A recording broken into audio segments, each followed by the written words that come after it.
Hello everyone. Good evening. Can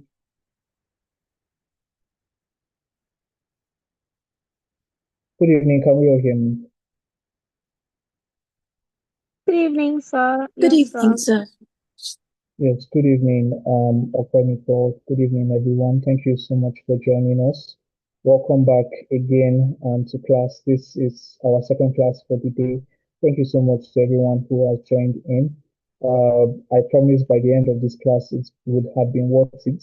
Right. So take let's just be a little bit patient as we run through the session for this evening.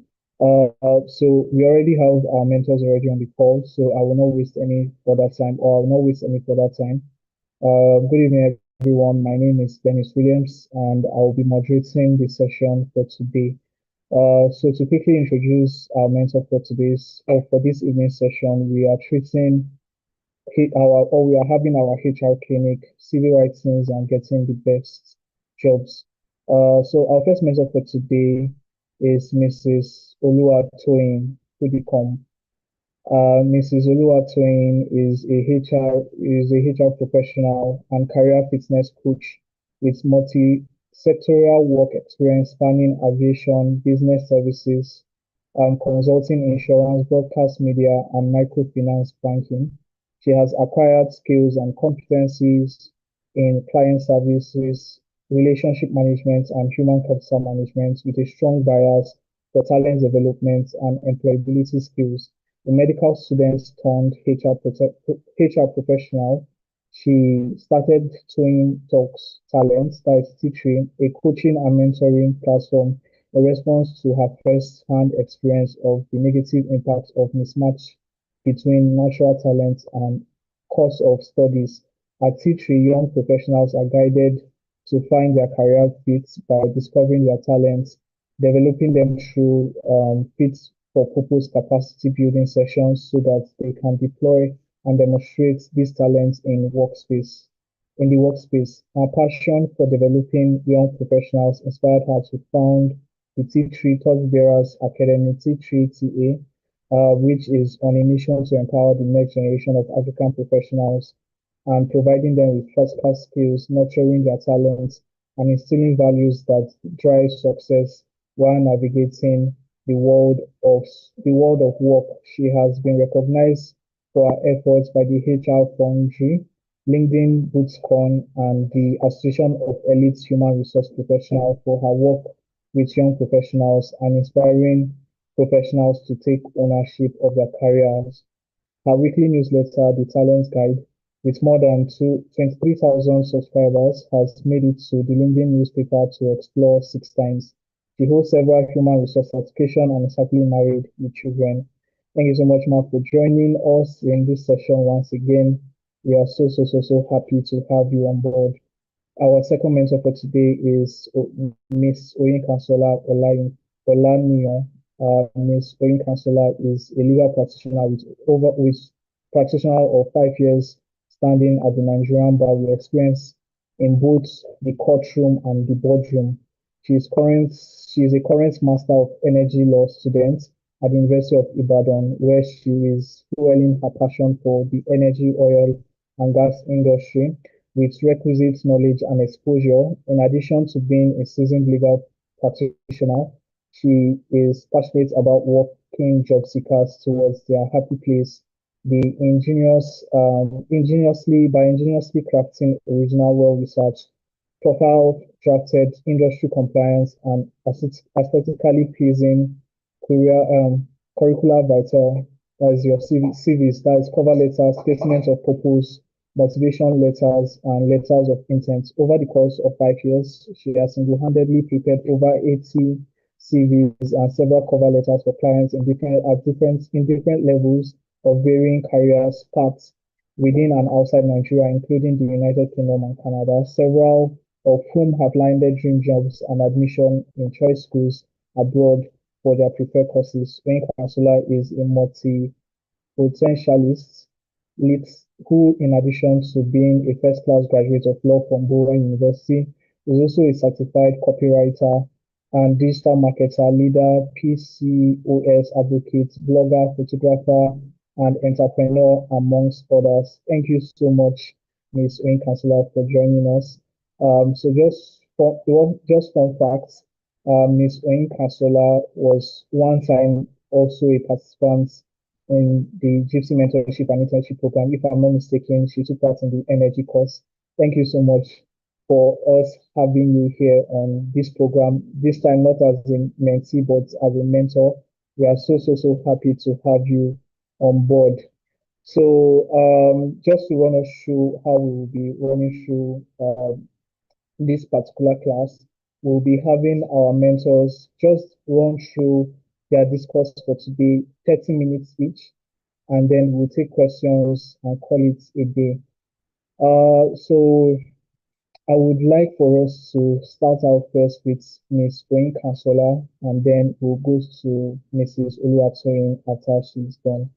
Ms. Oyin Kansola, are you with us now? Yes, I'm with you. Good evening. I'm trying to Yes, log on yes, good with my evening. We can system hear so you. that I can, okay, so that I can use my screen. Just a moment, please. All right, that's fine.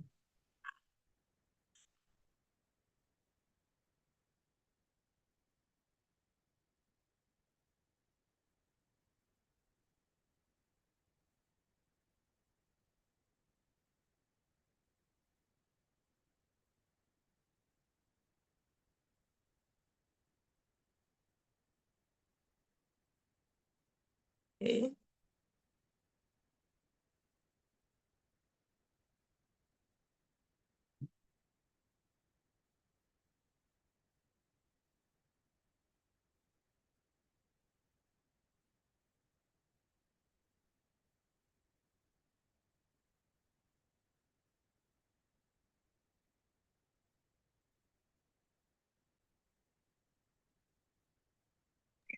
Or do you need help so that I can help share your slides? I think I have them.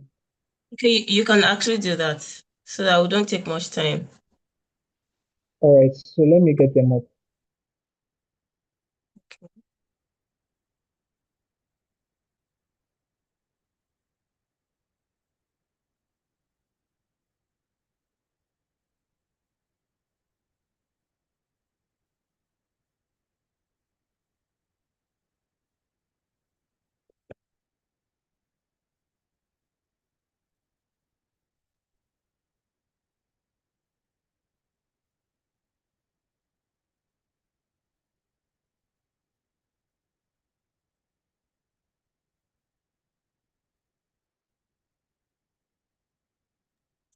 Can you see my screen now, ma'am? Thanks. Can you see, I can can you see. see my screen? Yes. Yeah, all right. Okay. So, good evening, everyone. I'm happy to be here. I actually thought I was going to be going second, but I mean, I'm happy to bail the cat. So, thank you once again to Gypsy for the invitation and for the opportunity to be on this meeting with you guys. So, what we're going to be doing today is CV writing and getting the best jobs. CV writing and getting the best jobs. And I'm just going to be walking you through this. Let's go to the second slide, please. Okay. I'm going to be walking you through these 8 things that we're going to be talking about. I've been under Mrs. Podicom's teaching for like a few times, and I know that they are very detailed, so I will not take much of our time, and I will make sure to not overspeak, I believe. So we'll talk about what your recruiters really want, how to structure your CV, and how to tailor your CV for each role. Then we'll talk a little about cover letters. We'll talk just briefly about LinkedIn, and then we'll talk about how to search for jobs, job search strategy. And then we'll discuss just a bit about interviews and negotiations as well. And I'll give you some action plan. Next slide, please.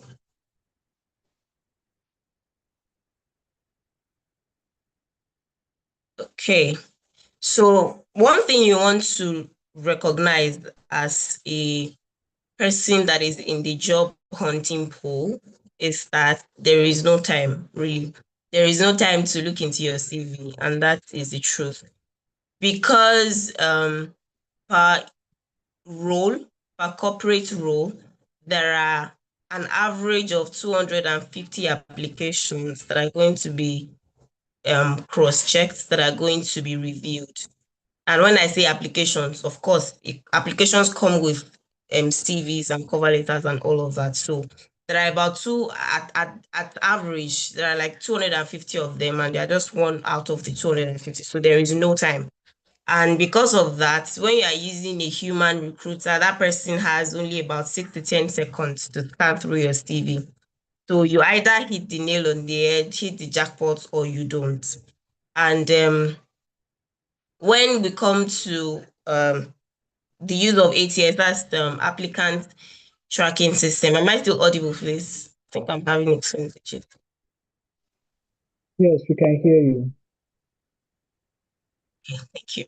And I was mentioning that when we come to the use of ATS, there is about 75 or there are about 75% of CVs that will not even meet the human eyes before they are screened out. And this has actually happened to me before. I mean, it's a good example now. You know, you just make an application and then you expect that there's an email that comes in that says, oh, we've gotten your application and we'll get back to you, we'll review your application and get back to you. You know, there's when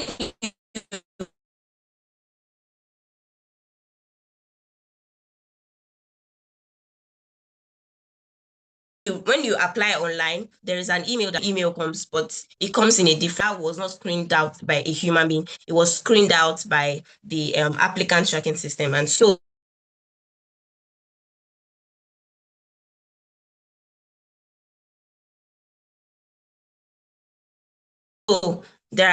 for every role, a spent likelihood, or should I say, will be screened out before human eyes even see them. And so because of that, you need to know what your recruiter would actually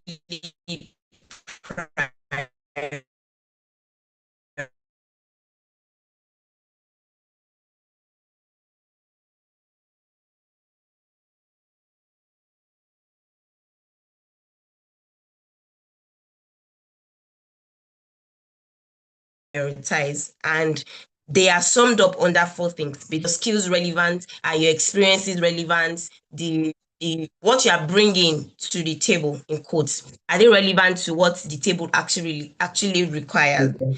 That's the first thing. The second thing is your CV actually clean and putting everything.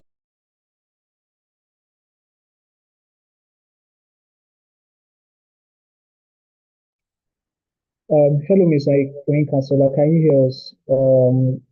Your network is breaking pretty bad.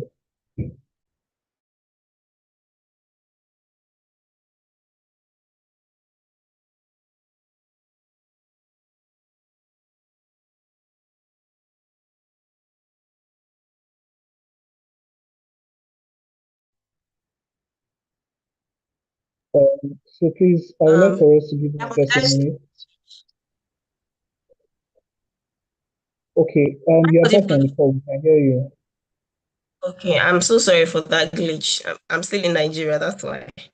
Um, so I was saying that the first thing is the relevance of what you have in your CV. Two is it easy for us to understand and just scan through in under 10 seconds? And then number three is that apart from telling us that you have the skills, do we have evidence that you can actually do the job that we want you to do? And that's where your quantified achievements, your work experience, that's where that comes in. And then the last thing that is most relevant, this is most relevant when the recruiter is using an ATS system. or an 8 years, sorry. And you can never tell really. So it's best to just stay, on the safe side. And that is the keywords. You have to be able to match your CV with the the keywords in the job description, the keywords in the vacancy that you are working with. Next slide, please. I need to run. Okay, so we've talked about the things that you are required to take note of. To the things that you are gunning for when you are preparing for your CV. When you are preparing your CV. And then now let's go to how to structure your CV. They have, eight broad categories, or should I say segments? I call them segments. The first thing, of course, is a no-brainer. You tell us your name, your phone number, your professional email address, your LinkedIn URL, only if you are very active on LinkedIn, and then your location. Now, it's important to mention here that you need only a maximum of 3 names. That's your first name, your middle name, and your last name. You don't need more than that. Your phone number should be the phone number that is actually active, that if a recruiter needs to put a call through to you, like urgently, then they can actually reach you. And professional email is important. That word professional is important because, in this day and age, I know that there are some people that are still using Starboy24 as their email address, Stargirl58, and very funny email addresses like that. So you need to make use of an email address that contains your name, that they named you on your christening day. If your name is Nkosola Olaniyan, put it there. Maybe nkosolaolaniyan@gmail.com or nkosolaA@gmail.com. Just professional email address. No funny names, no funny attachments, because these things determine how people take you seriously, or how seriously people take you.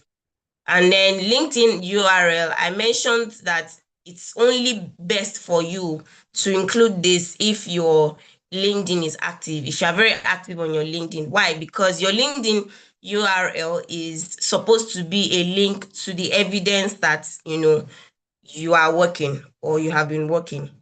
So if you have a LinkedIn that is empty or that you are not very serious with, it's just best for you to leave it out and not include that, so that you don't shoot yourself in the leg. Location only. Please don't include your full address.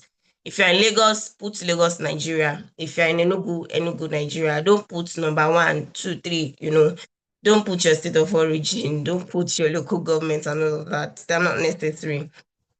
Up next is your professional summary. Now, your professional summary is just about 3 to 5 lines of it's 3 to 5 lines containing the summary of everything that we're going to read in the CV. So as short as it is actually very important. Why? Because it is the first thing that the person that is looking at it gets to see after they see your name. So it's important that you pay attention to it. And how do you write a professional summary? Make sure that it includes who you are, what you do, how long you've been doing it, the skills that you've acquired in the process, and the value that you are trying to give, or that you are offering to other people, to the organization. Make sure that you tailor this to the role that you want to, make sure that you tailor this to the role that you are applying for. Now, I know that, or I've seen that some CVs carry professional summary that sound like what you see on the internet. You see, dedicated and passionate nurse of 2 years, known for being careful with patients, just very interesting statements. Now, I like to write professional summary in third person persona. Third person because, number one, I like to write in full sentences. And before you can have a full sentence, you should have a subject that is carrying out an action. You should have a verb, which is the action that is being done, and you should have an object at the basic level. That object is the thing, the recipient of the action that is being carried out. So I cannot just say dedicated. So it's either you say I am a dedicated, or you say you are a dedicated person, or you say she is a dedicated person, and that's third persona. So I like to write in third persona. I don't like to write in first persona because there is a way that saying I am makes you look like, or makes you appear pompous, or appear proud, or appear self-involved, self-absorbed. Sorry. So that's why I make use of the third person persona. And I want you to desist from just using any sample that you see on the internet. Almost everybody has seen that thing, trust me. And they know where you got it from. So it's best to stand out. Use your words. I'm not saying that you should not use help if you can get, but when you are using help, make sure that there is something in it that carries your personality, that speaks about you, speaking about you. I don't know if you understand what I'm saying. Now let's go to the key skills. This can include 8 to 12 relevant skills that are actually relevant to the role that you're applying for, not just any role, because I know that there are many of us that do many things, right? There's someone that can be a content creator, be a communication specialist, be a customer service, something, still be a lawyer. Nigeria makes us do a lot of things. Nigeria makes us explore a lot of talents and possibilities in us. So I know that we do a lot of things, but make sure that when you are tailoring your CV, on when you are submitting for a particular role, there is the intentionality that you studied this role well and you are putting your best foot forward. Next is your work experience. Now, when you talk about your work experience, of course, you talk about the place you worked at, the role that you took, the location of the place, and the period within which you worked there. But it's important for you that you are not supposed to just talk about the duties that you carried out, because anybody can do anything, really. They just need to be shown how. So what makes you actually stand out is how you couch those experiences, how you talk about them when you are discussing them underneath each work experience. And we'll talk about that shortly, but let's just move. And then the fifth one is your education, the school that you went to, the degree that you got. If you've not gotten the degree yet, I believe, or I actually include it, but then I just put in view so that the recruiter knows that this person is, making the efforts to get into this place or to this point. And then if you have professional qualifications, include them as well. I actually include them in my certifications, but then there are sometimes that you have workshops. You have, you you did computer training in school. You did some learnings that are, not professional in nature. So you can include them under the workshops or the certificate that you have. Then we'll talk about your leadership and volunteering experience. And it is very important for you to have leadership and volunteering experience, because trust me, after your work experience, they are the things that make up the bulk of your CV. So if you've not gotten, especially if you are in entry level category, if you've not really done much in the actual employment world or the labor plane, what you have the most are your leadership and volunteering experience. That the evidence that we have that, you can actually achieve something, can do something if you give you this and that and that and this. So you should have leadership and volunteering experience. Don't waste your school years. Don't waste your job hunting years. Don't waste and days, actually. Don't waste any time. Anytime you see an opportunity to take responsibility, please grab it with two hands. And then lastly, we have references. I like to leave them as available on request. Number one, for the security of the referee. And number two, because of space, actually. You don't have much space to put everything that you want to put together. You have less than 2 pages. So if referees have not been specifically required or specifically requested, you really don't need to include them yet. So if you now send that CV and they reach out to you and say, oh, we need this number of referees, then you can now forward the information. But this is 2026, this is Nigeria. You need to protect the private data of everyone that has trusted you with them. All right. Now, before we go to the next slide, I want you to understand that the way this thing is arranged in numbers is not static. It does not always have to be this way. The only thing that has to be constant are number 1 and 2. Your name and whatever should come first, and then number 2, your professional summary should come next. I'm not saying you should number or don't number like this, so, but I'm saying that depending on your situation and your arsenal. When I talk about arsenal, I'm talking about the things that you have in your when you are going to war, you have a backpack. You have sometimes you have, okay, not war, maybe when you are going hiking, you have a backpack, you have water, you have handkerchief, you have all of those things. So inside your backpack, what are the things that you say are my best fits? What are the things that you say are the things that make me more important, right? So depending on your situation and the requirements of the role, your education can come before your skills and your work experience.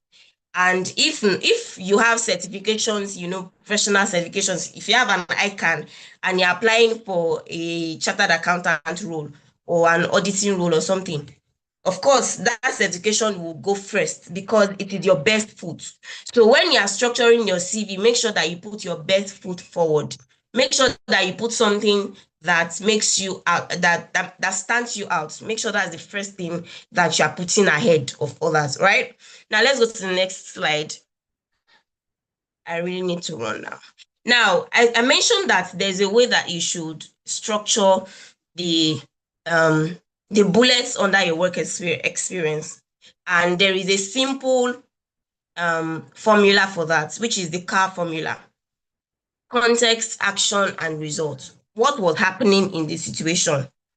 What did you do personally in that situation to solve the problem? And what was the results that you got? And we have these 3 examples, but then because of time, I'll just read the first one. Now, if you say responsible for managing social media accounts, maybe you are a social media manager, and that's just the only thing that you put, you already, you're making your recruiter disinterested, trust me. But then if you decide to structure it this way and say, I grew company Instagram following by 340% in 6 months by implementing a data-driven content strategy, increasing lead inquiries by 28%. We'll see that what was happening was that the engagement was low. And then you came in your ingenuity and you grew it to 348% in a particular period of time, 6 months. And how did you do it? By implementing a data-driven content strategy. Just tell us, give us a very short story of what was happening, what happened, what was the action that you took, and what was the result. The result was that the lead inquiries increased by 28%. When you do this, the recruiter knows that, okay, this person knows their onions. This person knows what they are doing, or they know how to get us from point A to point B. All right. And then you have these 2 other examples. I'm sure that Gypsy would share this slides with you. So let's just move because of time. The next slide.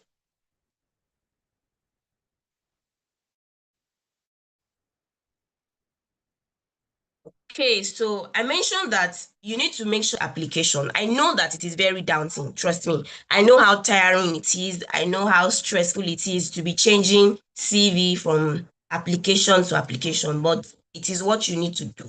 It is part of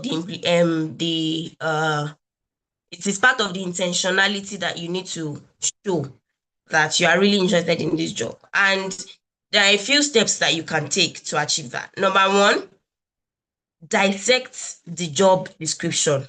And I say job description, not just the role, not just the name of the role. They can say, oh, the role, the name is, or the role that we're hiring is, or that we're hiring for is um customer service officer, or customer satisfaction officer, or something there about. But you need to know the job description. It is inside the job description that you will know the skills that they need and the role that they need you to play, so that you'll be able to structure your work experiences. So that if you've done something like that before, you'll be able to tell the story they do that, oh, I've done this, and this was the result of how I did it. Do you understand? So dissect the job description, know what they're asking for, and to be easier for you to tailor your CV. Mirror the language. If they use a particular language in the vacancy or in the job description, make sure that your CV also carries the same keywords. We talked about keywords at that time, because no matter how beautiful your CV is, if the keywords are not there, ATS will fling it out sharp, like fast, fast. So mirror the language, reorder your bullets. You know, Start with the most relevant ones, the most important ones. Even when you have plenty relevant ones, start with the important ones, the ones that look like, oh, this was a precarious situation. This was a very hard thing to do, and this person did it and got results. So start with those ones, and then gradually you can continue like that. And then when you want to retailor your CV for another role, the first thing, or the easiest thing, okay, maybe not the easiest, but the fastest thing that you can do is to tweak your profile summary.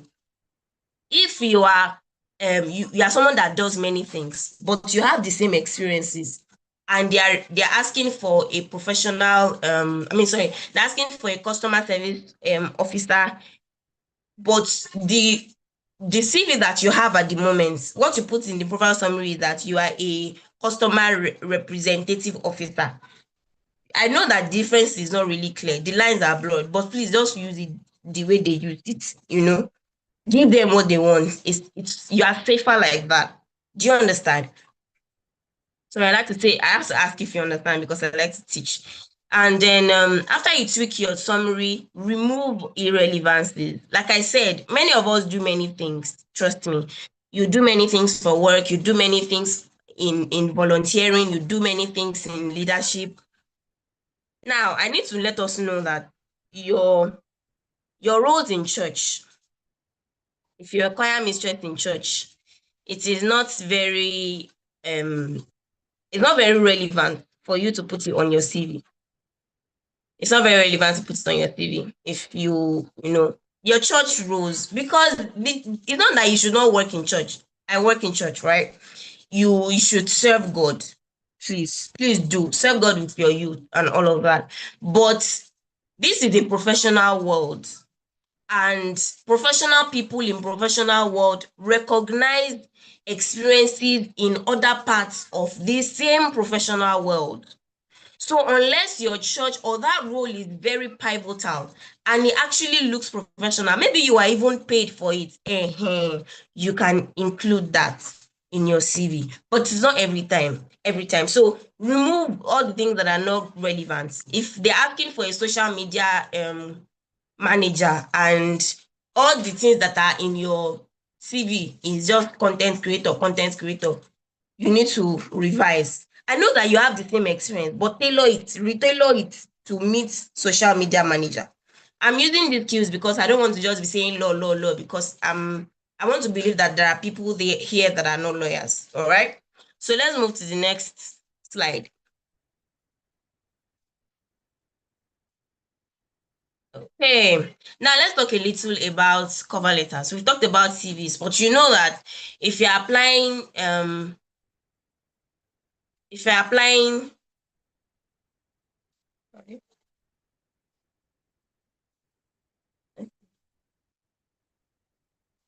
just a minute, please.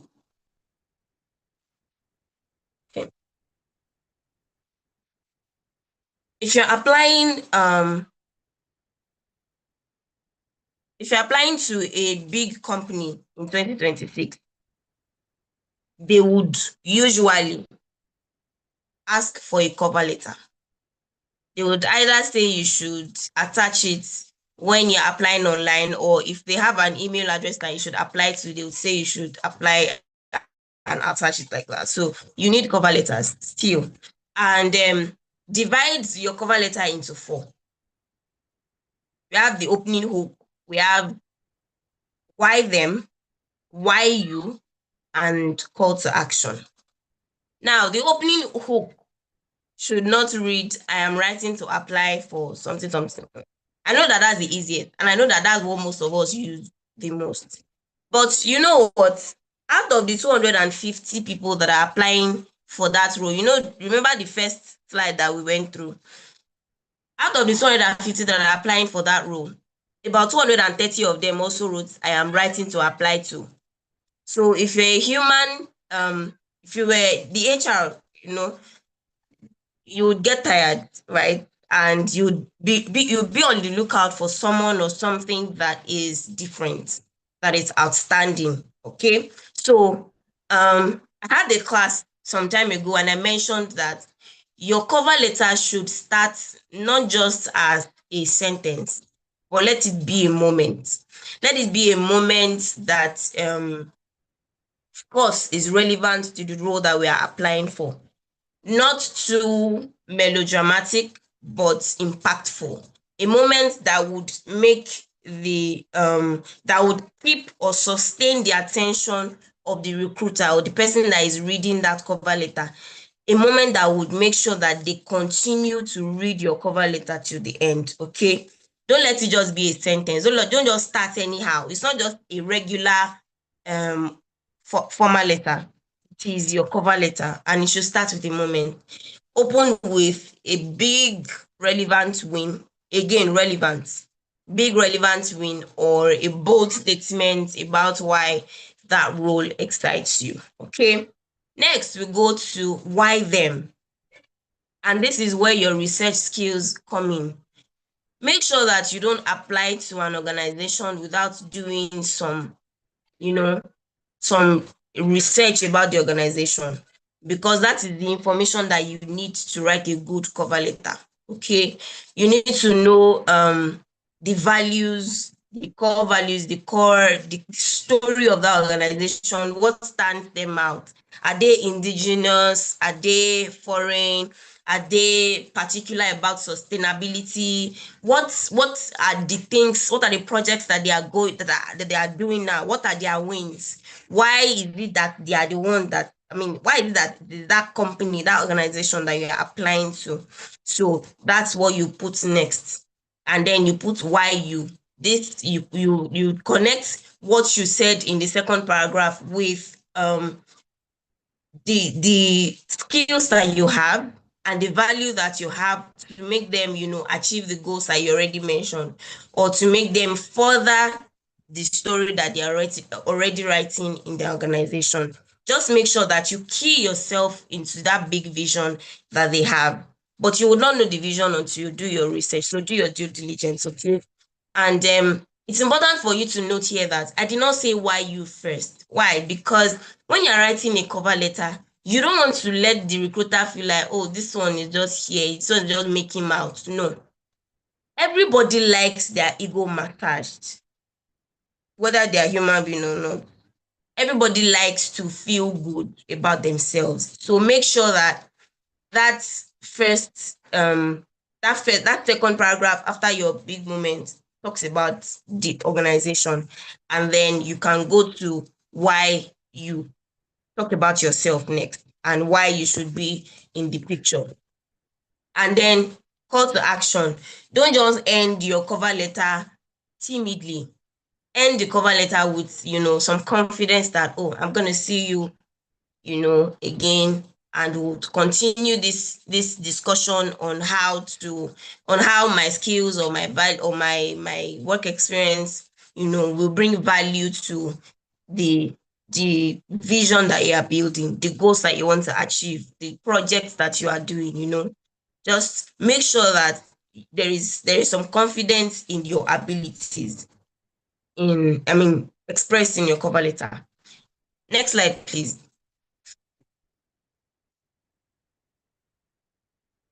Administrators, please let me know how many minutes I have left. Now, LinkedIn and online presence. I say LinkedIn and not other social media platforms because we already all know that LinkedIn is a professional platform. That does not mean that that's the only place where you can build a personal brand. It's not, but it is the professional market, you know. So that's why it's important for you to have an online presence on LinkedIn. It creates a lot of opportunities for you.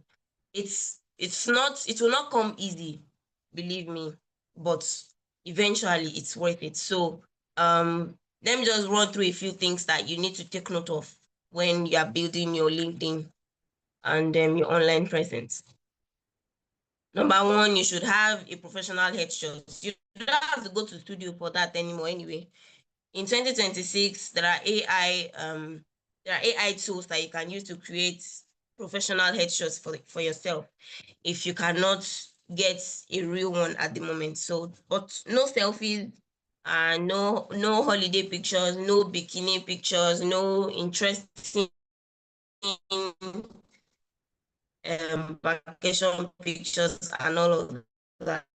No, just professional pictures.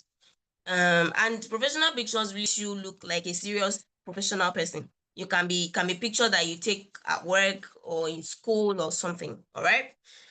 And then when you're setting up your page, put your headline, make sure that your role does not just end there. It contains your specialty, the value that you are offering. And that's why on some people's headline, you see, I help businesses grow their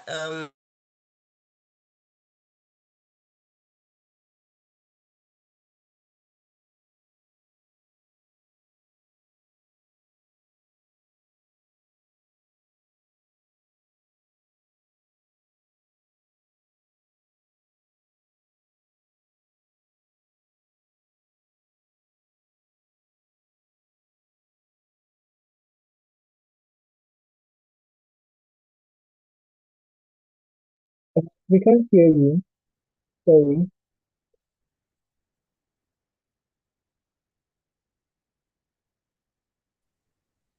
sorry, can you hear me now? Yes, we can hear you now. And just to also bring to your notice, Can you hear me now? yes, we can hear you. But also to bring to your notice now, you have roughly 8 minutes left now. How many minutes do I have left? 8 minutes.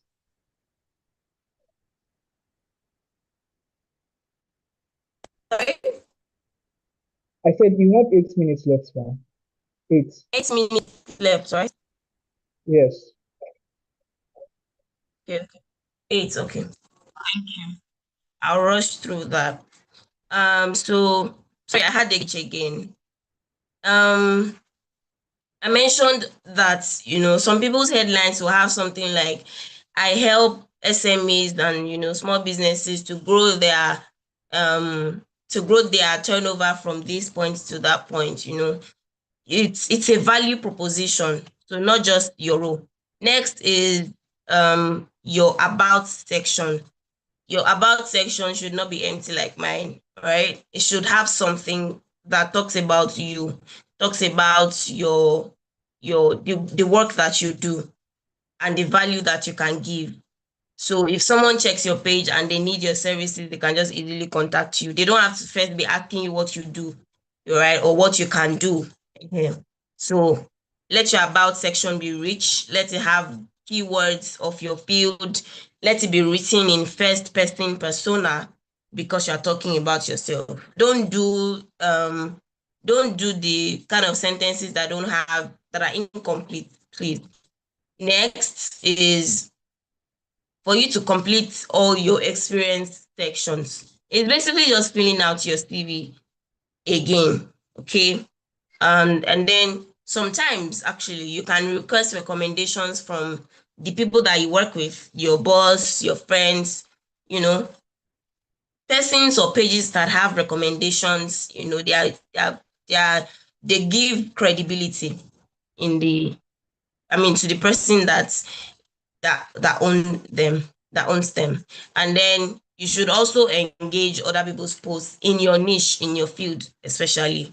Comment on their posts, share their posts, and post your own insights regularly. You can do weekly, you can do twice a week, you can do 3 times a week, you can do every day if you have the energy, you have the strength, just show up. It's like showing up on Instagram as well. It's not the easiest, but it's rewarding, really. And when you're building your personal brand, you should have, there are some times that you should actually Google yourself, see if you would even come out when someone puts your name on Google. And if what comes out is not something that you want your boss to see, or someone that is planning to employ you, if what comes out is not something that you want them to see, please fix it before they get to see it. Next is you can have a portfolio or a website. This one is even important for people that are in the tech space or that are in the visual space. If you are a photographer, videographer, tech guy, product manager, developer, front end, back end, full stack, all of that good stuff, you should have a portfolio. Don't start making it on the day that they ask for it. Prepare for it now. Start preparing it now, especially if you plan to work with companies outside Nigeria, because those, apart from your CV, they also require your portfolio as well. And I'm talking to other fields, especially lawyers now. There are some companies now abroad that require you to have a portfolio. And if you can actually get a website as well. Then let there be a consistent picture through your social media. So that if we see you on Facebook, we know it's you. If we see you on LinkedIn, we know it's you. If we see you on your serious side of Instagram, we know you are the one. Okay. And then let your social media be clean. Okay. I went through Twitter yesterday and I saw very, very interesting things. I had not been on Twitter for quite a while. And wow, I was very shocked at the kind of things that people post nowadays. And it just feels like, you don't think of the future, you don't think of doing great things in your life, you don't think of going places in your life, and or maybe you are just not convinced yet that what you post online can actually stop your progress in future, really. So check all your old pictures on Facebook, Instagram, Twitter, TikTok, whatnot.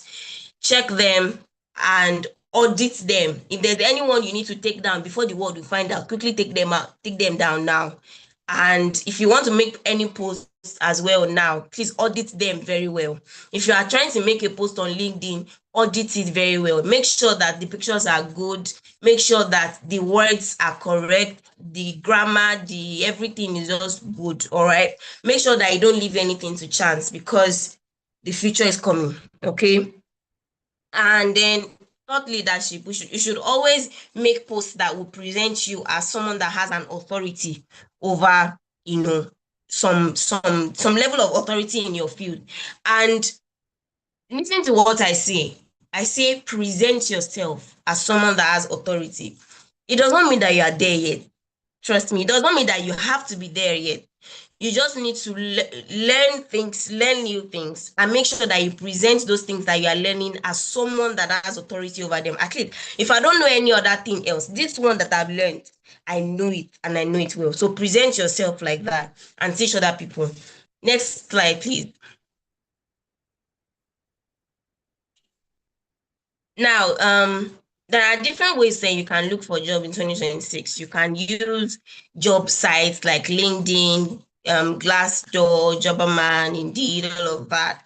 You can also network.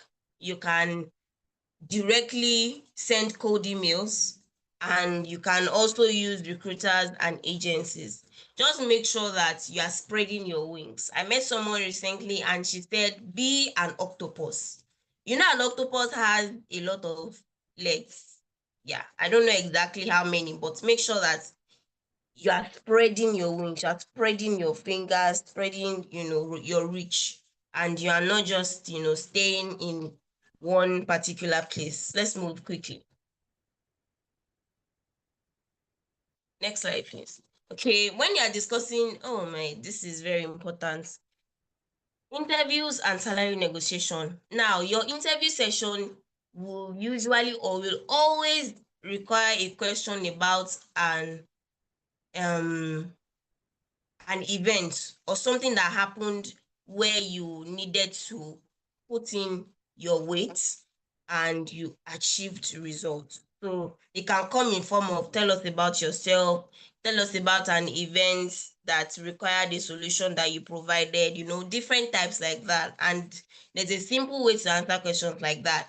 Give them the short situation, give them the task that needed to be done. When I say situation, tell them how bad it was. Tell them what needed, like what was going to be at stake if you didn't act. Then tell them the task that you needed to do, tell them the action that you took and the result. It's also very close to what we have in the cover letter format, the cover letter, the car format, the car formula, sorry. And then salary negotiation, you may have to read this up by yourself, but just make sure that number one, you are confident in your abilities. Number two, you ask first, what is the budget? What is your budget for this role? Usually they will ask you what is your salary expectation, but you should ask them, what is the budget for this role? And when they tell you salary, anchor high, okay?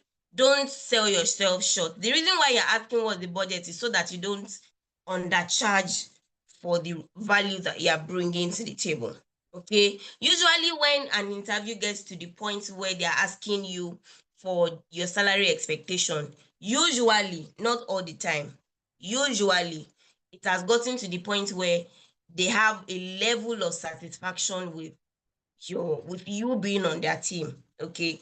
So it means that they actually want you at that point, and you should not sell yourself short.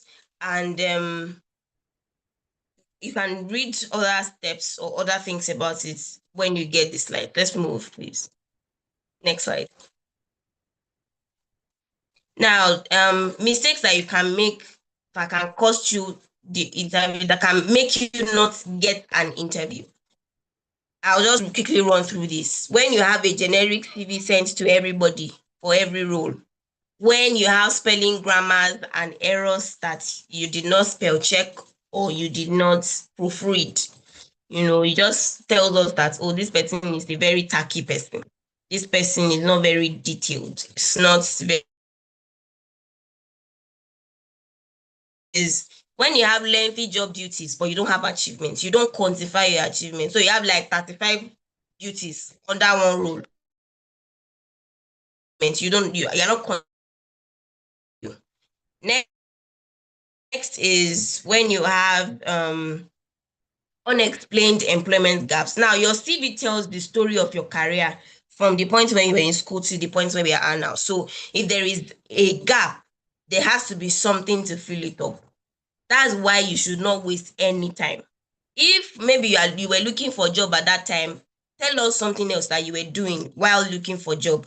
The volunteering you were doing, the leadership roles you were taking, the certifications you were taking. Just make sure that nothing is left to chance, nothing is wasting. Okay. Next is when you have your personal information on your CV.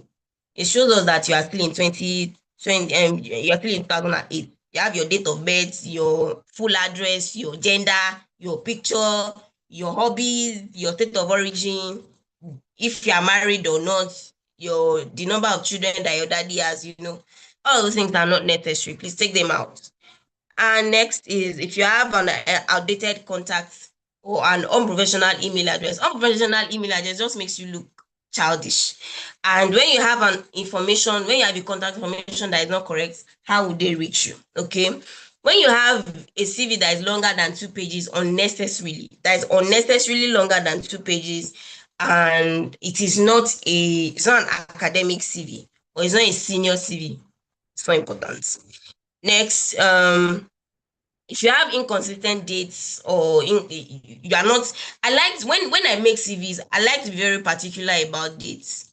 Make sure that the layout is clean, the layout is clear. We can see the dates from this time to this time I did this job at this place.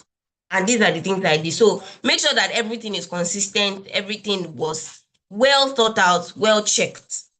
Next is when you have no quantification, you, like I said, you don't quantify your achievements. And then lastly, when your reference section is taking up spaces, like I said before, two of the reasons, that I don't include references: number one, security; number two, space. Up next is the next slide, please. Now, the action plan, the things that you can do before you get your next job. You can go through this in your personal time. So recheck your CV again and align it properly. Start applying. Rewrite the CV if you need to. Do a new cover letter if you need to. And target companies online. Follow them. Follow them, follow their recruiters. If you can see them, there's a way that you can see, oh, this person HR at this company. Follow them and follow when they are posting job vacancies. And then start applying, start reaching out to people around you. People say that a problem shared is a problem that is half solved. And my village people would also say that a closed mouth is a closed destiny. Let the people around you know that you are job hunting or you are looking for opportunities, and let them, give you the opportunities when they appear.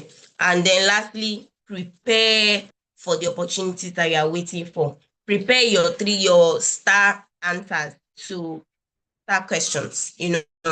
Prepare the answers. Research the salary benchmarks. Just research everything. Research the company. Research the role. Research the job description. Look for people that have been doing the same thing. Connect with them. Let them give you first-hand information. Don't wallow in the dark. All right. Next slide. Okay, this is our last slide, and the basic thing is just that your dream job is not just about luck, all right? It requires strategy, preparation, and for you to actually put in the work, which is execution. So take note of all of these things that we talked about today, and I'll be happy to have your testimony or to have your results. Thank you for listening to me, for having me. Thank you very much, Ms. Wayne Consola, for running us through your discourse in the session.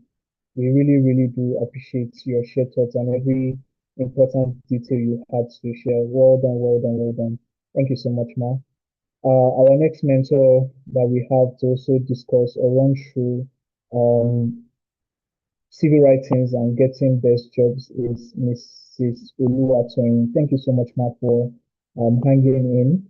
All right, we are sure that you still have so much to share with us. So please, we'd like to give you the floor, Ma, for your own discourse in this session.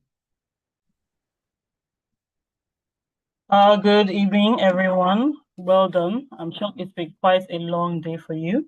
It's a pleasure being with JIIPCC again. Thank you so much, Oyin Consola, for that insightful session. It's actually made my job much, much easier because I was asking myself, how are we going to squeeze everything we need to say about this very important topic into 30 minutes? But I think you've leaned very heavily into CV structure and LinkedIn, the LinkedIn component in job search, as well as some interview insights that will help you feed into your CV. So that has made my job much, much easier. What I'm going to do instead, I'm going to focus a little bit on the field perspective of CV writing and getting the best jobs. And when I mean by field perspectives, I mean from an HR professional's POV. And then I'm going to lean also towards the global perspective. Why? Because of the internet, we are now in a sort of like a borderless world where, because you're indigent into Nigeria or attended a Nigerian university, does not mean that you cannot do a global job, meaning a job in Canada or in the UK or in the US or in any other country. And so because of that, some of the insights that I'll be sharing we'll be addressing some of those points.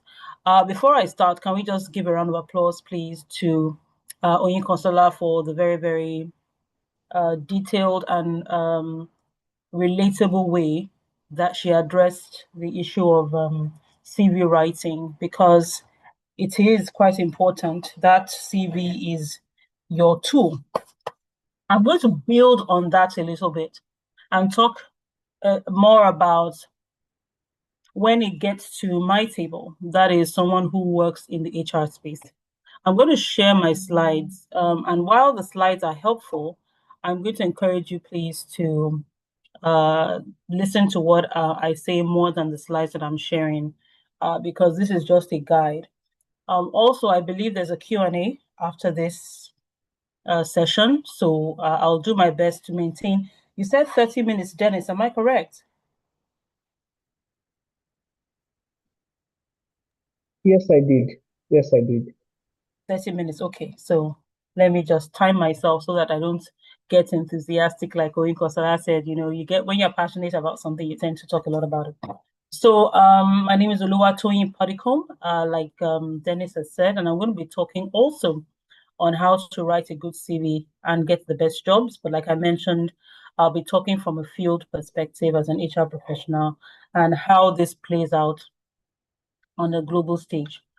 Now, the first heading is going to be a shocker, but I'm going to contextualize. And if you read it, you'll see what I mean by your CV will not get you a job. I mean, what do I mean? After we've just started talking about how we should structure our CV, how we should look, etc., why they would like come and say, this very CV that I've just learned how to write is not going to get you a job. What I'm trying to say is the CV is still your go-to gateway document. However, it's not a beautifully crafted CV that will get you a job. It's the evidence of the value that you offer that organization that is going to get you a job. And I'll tell you how serious this is, because in recent times, it's been quite a bit of not a shock, but the realization for me is really, really quite mind-boggling. Earlier today, I was speaking to some university students, funny enough, about this topic as well. Evidently, because of the audience, my perspective will be a bit different, slightly different from you. But the truth is that, do you know that depending on what field you are going into, these university students who have not yet graduated are competition for you now? What do I mean? I mean that if they have the skills that the companies need, they're not going to mind that they haven't graduated from university, especially now because of, JIIPCC syndrome and skills being scarce. They're not going to mind that they haven't graduated. They'll jump over you as a graduate and go to those people to hire them because they have the skills that they need. And that is why I said that is the evidence of the value that you deliver that is going to matter, not necessarily how beautiful your CV is. Yes, your wonderfully crafted CV will get you in the door, but ultimately is not entirely dependent on the beauty of your CV, which is why how Oyin expressed the way you should craft your value proposition becomes very, very important. Now, why do I say this? Because you are a value proposition. You're not just a student. The days have gone when it was about, let me graduate from school, get into a job where I'm paid a salary and just survive and live my life. Employers are demanding more than people who just want to survive. They are demanding people who can add value to the organizations. And because of that, the things that you state in your CV that you say you can do, you have to frame it in a way that shows what value you can add. So for instance, if before you talk about maybe attending conferences and whatnot, you can't just talk about that sort of thing. You have to include what value did the conference add to you and how that value translates into business results, right? If it's the subject matter of the conference, the question is, how are you going to apply it in your office or to a potential employer? And I'm going to try and break it down because I don't want to get too esoteric. I want to get very practical. If I'm going to an HR conference that talks about AI in the work of today, and then I go on LinkedIn, as we tend to do, and tell everybody, oh, I went to this conference, I met this person, that person, and that person, and I'm showing pictures up and down of the the influencers I took a picture with. And it's like, at the end of the day, what does that do for my organization? If I don't add in my post how the learnings are going to translate to value in my office, and maybe one or two things I can start doing immediately. For instance, am I going to start putting a training plan in place for my employees or my staff, my colleagues, to start learning about AI? Am I going to do, prompt engineering training for them? Am I going to recommend a specific AI tool to help us, make our work more efficient? What am I doing?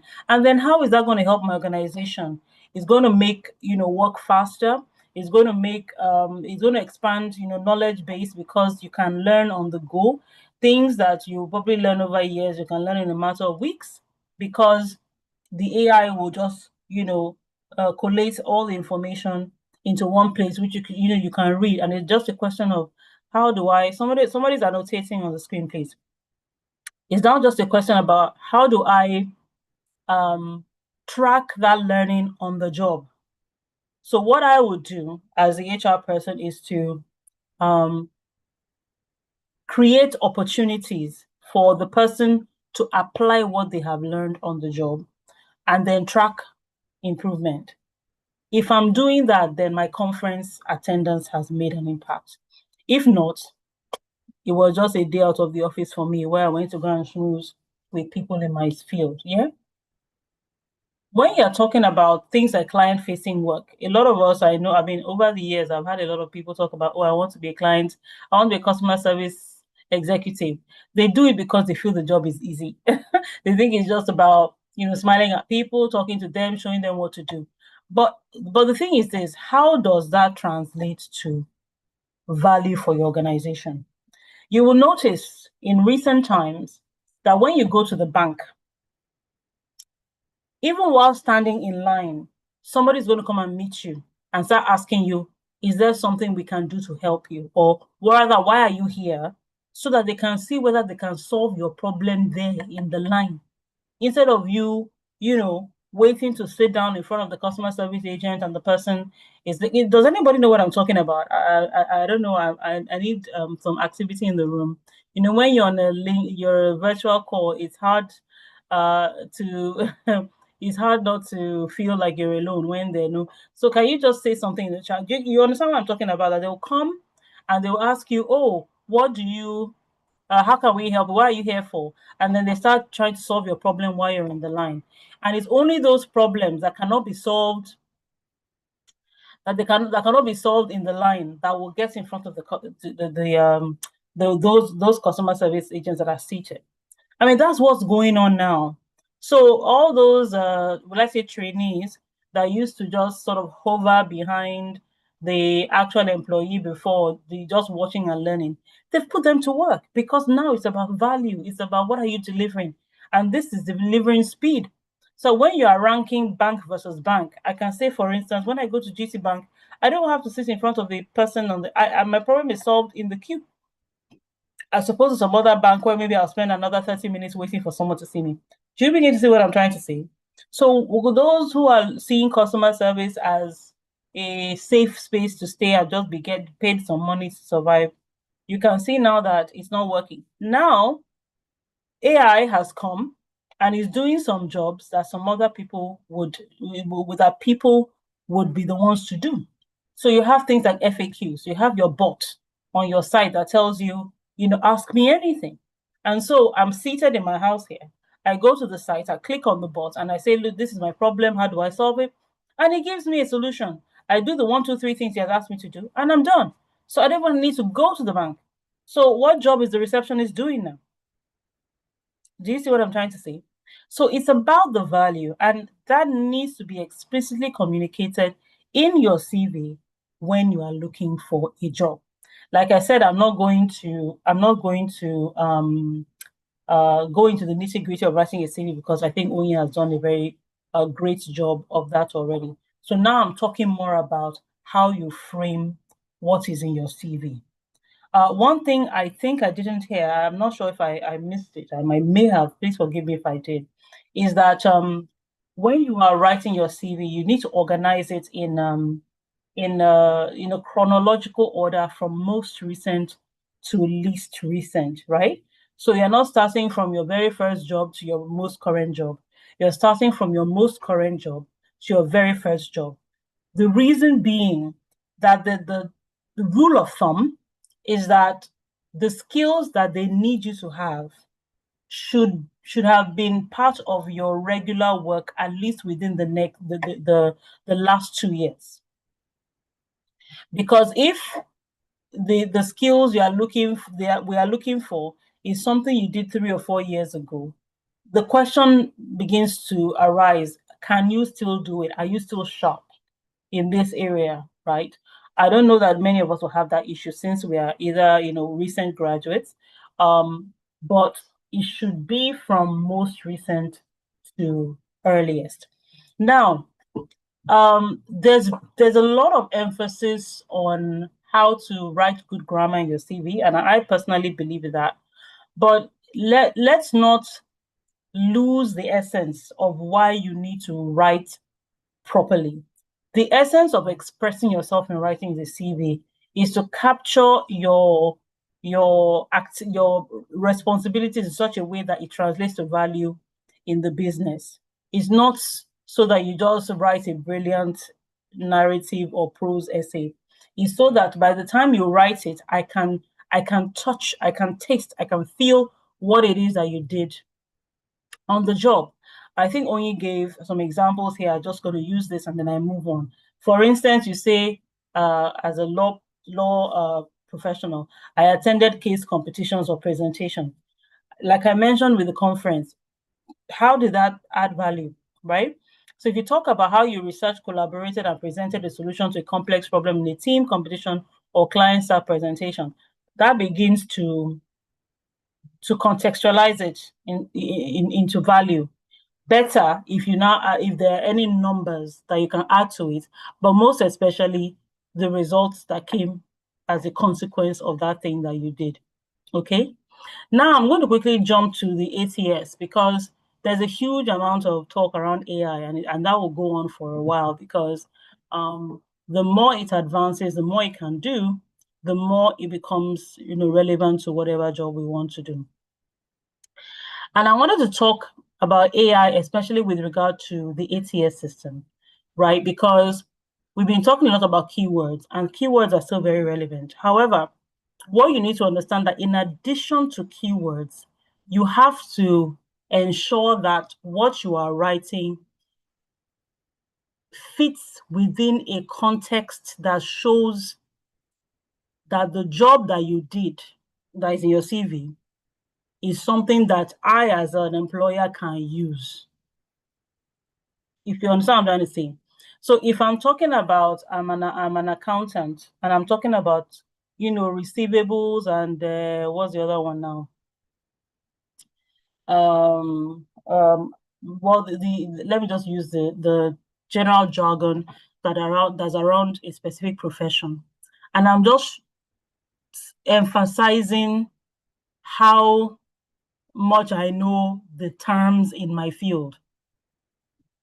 And I'm not putting that skill in my CV in a way that shows the person who is reading it either how proficient I am in it or how I solve the problem because of it.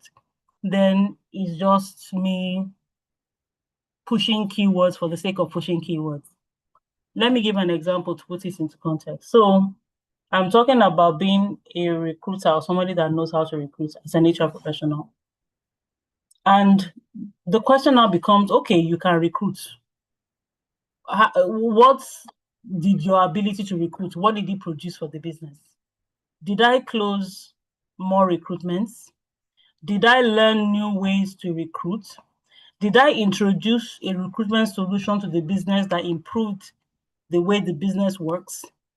What did that ability or that skill, that area of expertise, that keyword that I put in my CV, what did it do for the business? How did I add value to the business? All right. So we need to understand that the ATS systems of today, when we're talking about ATS back in the day, the ATS was still very new, not too sophisticated. So it was more about the keywords. But of course, like everything else, those ATS softwares have also improved. And because they've improved, they're able to read context better now. It's not just about whether or not you put keywords. So yes, put your keywords, but make sure that those keywords are used in the right way that shows how you added value to the business. The question will now become, how do I gauge that? This thing called value, I know some of us, it's new to us, and we are not experts in CV writing. So what do I mean by how do I get value to the business? I believe Oyi's presentation shows that, and she will share it. But if I can put it into context now, and I think there's something Oyi said that I want to kind of round out a little bit because of where I sit. About the last time I physically went for our CIPM conference. I'm in HR, and CIPM is our sort of like our professional body. I went there, I think about 2 years ago physically. I've been attending virtually because of, work constraints and whatnot. There were about more than 100 people that came from Redeemed Christian Church of God. They were all dressed in jackets that had the Redeemed, logo on the jacket. That's how we all knew that they were from Redeemed. And they came for the conference. These are HR people that work in Redeemed, right? Because the church is so huge that it needs to be organized properly. So if you work in a faith-based organization, if a church is a church, is a mosque, whatever it is, if it is structured in a corporate fashion, what you do there is also quite relevant. I guess Oyi was referring to, maybe if you say, oh, I'm a choir leader, and you just say, I'm a choir leader. I agree with that 100% that is not going to help you. However, if you break it down and ask yourself, what do I do in the choir? I organize, you lead a team, correct? You organize them to be productive, correct? You plan, you project manage concerts or whatever conference the church is doing. You get them together. You brainstorm how to organize the flow of the event. If you are able to contextualize the work that you do in a professional way, and thank God for AI, we don't have to break our heads too much again. Now we can do that. Then it is relevant, because if for instance you're in the choir, you happen to lead the choir, for instance, then you are leading a ABCD man team, and you're the one who is accountable for their performance. So in a way, you do some sort of appraisal for them. Who attends regularly, who improves on themselves. If you are singing like this year, next year you shouldn't be singing like that. How have you improved? Are you not the one that arranges training for them? Whether it's a training session with your instrumentalist to see which keys they can now hit, or you get an external person to teach them how to sing better. Those are things that managers in any corporate space do. So if you are going to use that as a leadership experience, for instance, you've got to frame the things, break down the activities you do and frame them professionally. Okay? So I just want us to take that, because there are many people that work in faith-based. In fact, faith-based organizations are giving us a run for our money now in how they organize themselves and how they want to make things professional. Because if I'm allowed to go a little bit spiritual, if we are the church, then we should be able to do things better than the world, right? So if that's the experience you've had, maybe from the university, where maybe you're in a fellowship, and you, as we tend to do, we arrange all these conferences where we invite different ministers to come and speak and whatnot. Those are project management skills. And those are some of the skills for some of us, those are the only skills we have, right? Before our very first job. I mean, which shows us that we really need to change that format and stuff like that. So contextualize or rather frame it properly, and those skills are invaluable to you in the workplace. I mean, you know how fellowship people can be. Sometimes we can be very, very indisciplined and rowdy. And if you're the person who keeps things together and still gets results, those emotional intelligence abilities, those organization skills, those interpersonal skills become invaluable tools I use in the corporate space. Okay. Now, AI as a tool, it is not a substitute. I guess we've said it over and over that AI is supposed to enhance, augment your work, is not supposed to do your work for you. And when AI became a thing, I guess we're all very giddy. You mean this thing can take this headache off my neck? Sometimes we don't even bother. We just copy, we paste, and then we go. But we need to understand that whether it's to help you to write your CV, which is what we're talking about here, make sure you just let the AI organize, format, and refine the framework of your CV or your portfolio. It helps, yes, eliminate redundancies, improves flow, and uses the right words to express what you're trying to say. So you're using maybe 2 words instead of 10, right? But you need to inject your personal experience. AI cannot replicate your story for you.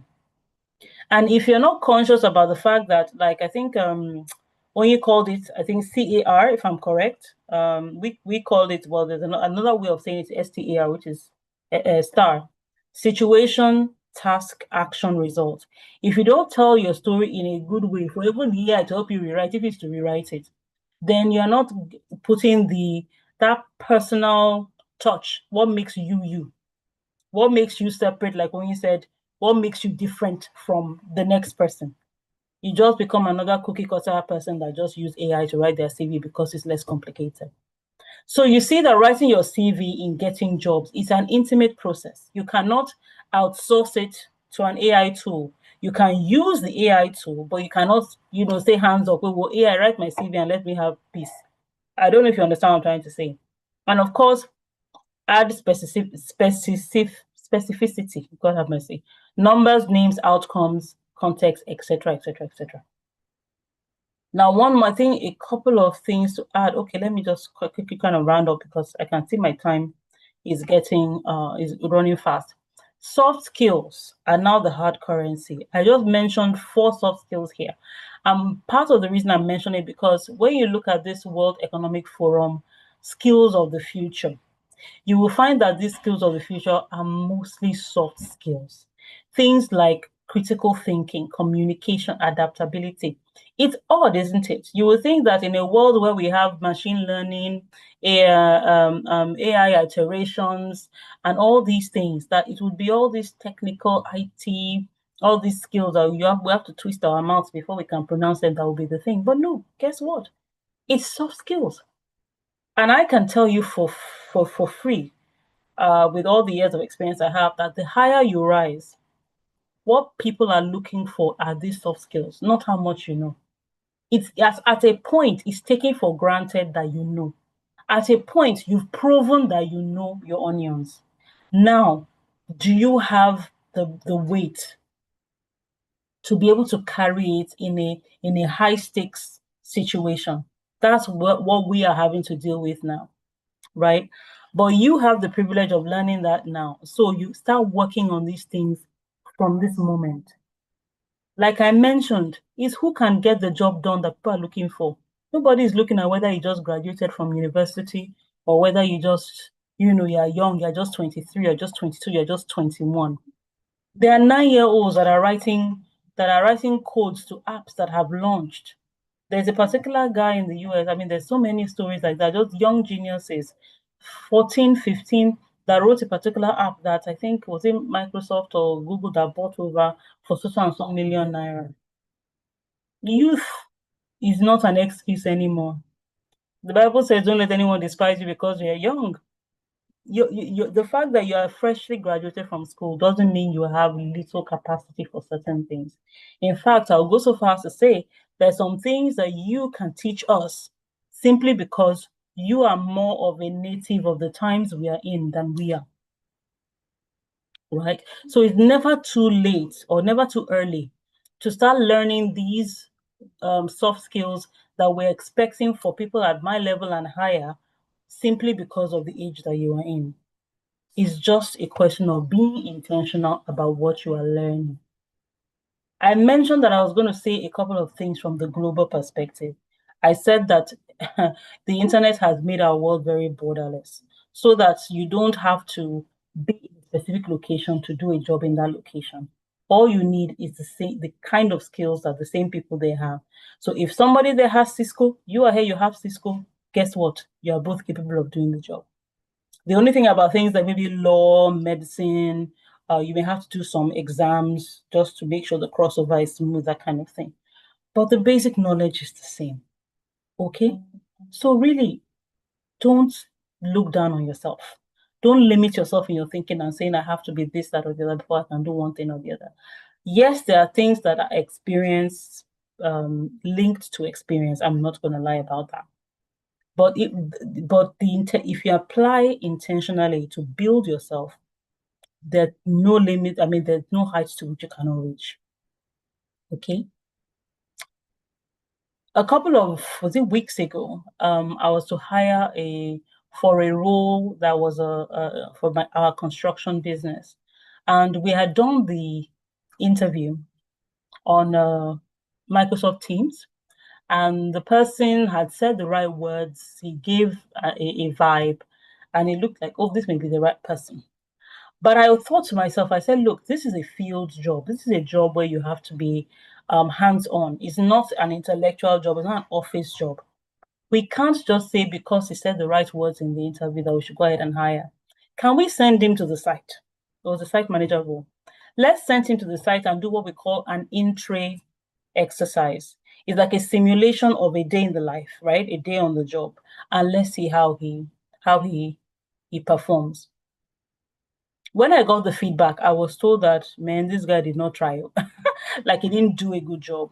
And I was like, why? They said they gave him tasks, they put him in the same scenarios that they would expect him to perform on the job, and it just didn't show. Meanwhile, he was asking to be paid more than the people we had in-house. So at the end of the day, why am I hiring you or paying you more when you're not giving me the same value? Right? So now show me is replacing tell me. And then finally, not finally in my presentation, finally in this slide, AI skills is a differentiator. It's no longer it's something we are doing, we're hiding, that will come with this beautiful presentation or this beautiful write-up. And they're like, oh, you're writing so well, you're doing so well. Oh, you'll be smiling. Meanwhile, you need to go and use ChatGPT, at the back door. Nobody's hiding it again. We're all using ChatGPT. We're all using Copilot. We're all using Gemini. Even your MD is using Gemini and whatnot now. So it is now a question of AI skills being the differentiator. Whatever it is that you're doing, you need to know how AI can help to augment your role. Skills-based hiring is dominating. I think I have said that extensively. So it doesn't go without saying that degrees are good, but ability, skills is what we need. Now, for organizations that are insisting that somebody must have completed NYC before you can hire, you're a step behind. Because employers want evidence, not just credentials. So if I'm saying that, it must be NYSC, and other people are hiring 300 level students because they have the IT skills that they need, you see that I'm not doing myself a service. I'm not doing myself well, correct? Fine. We talked about AI. AI does a lot of screening now. And so we need to be intentional about how we craft our CVs. We've said that, so I'm not going to overflog that. So now as an action plan, and I'm rounding off now, we've talked about getting the best jobs. I'll just touch on that before I close. Oni has talked very well on that. I want to re-emphasize that you build your CV around evidence of value.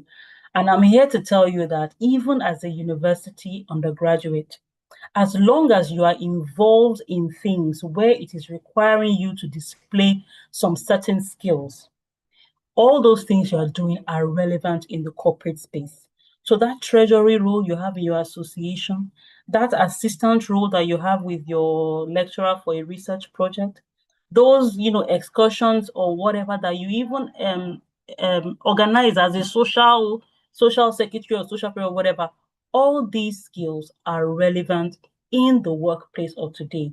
It just depends on how you frame it and the value you deliver as value you can deliver to the business.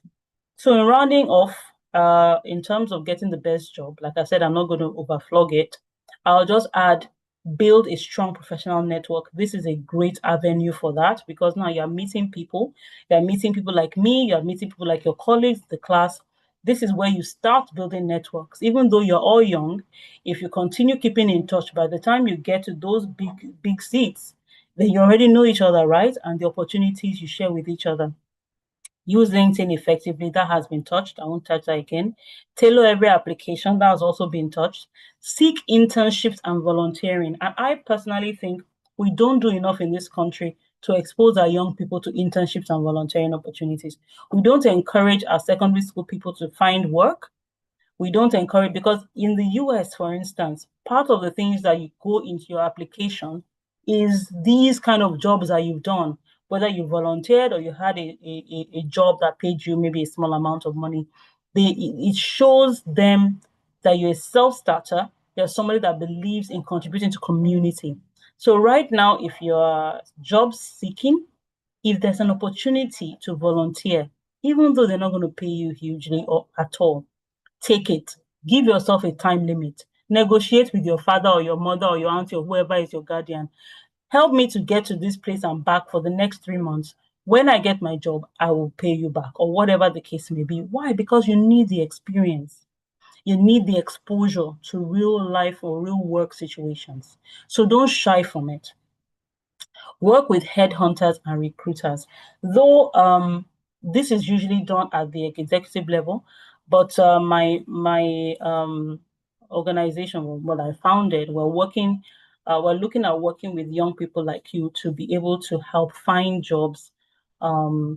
And well, I don't know, this is not the forum for it, but please follow me on social media, Oluwatoyin Podicom, on LinkedIn, Instagram, Facebook, and X, where I'll be sharing some of these things. I mean, you can learn more about that. Focus on personal branding. I think Oyi talked about that too. Identify what you want to be talking about and talk about it regularly on social media.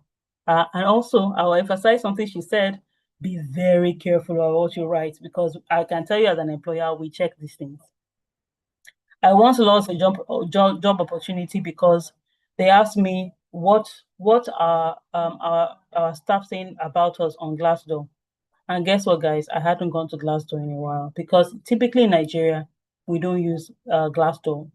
Some people use it, mostly people that are multinationals, really, but we don't typically use it in Glassdoor. Because I didn't go to Glassdoor, I guess they felt that maybe I wasn't really interested in what people were saying about that, and because of that, the opportunity was lost to me. So what you put on social media is really very important. And the last thing I would say is continue learning and upskilling.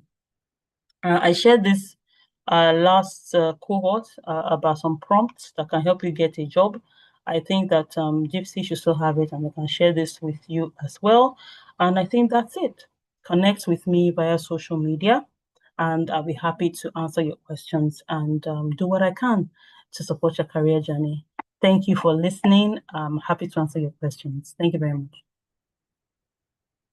All right, thank you, Mrs. Oluwatoyin, for that very wonderful discourse you shared, your presentation you ran us through.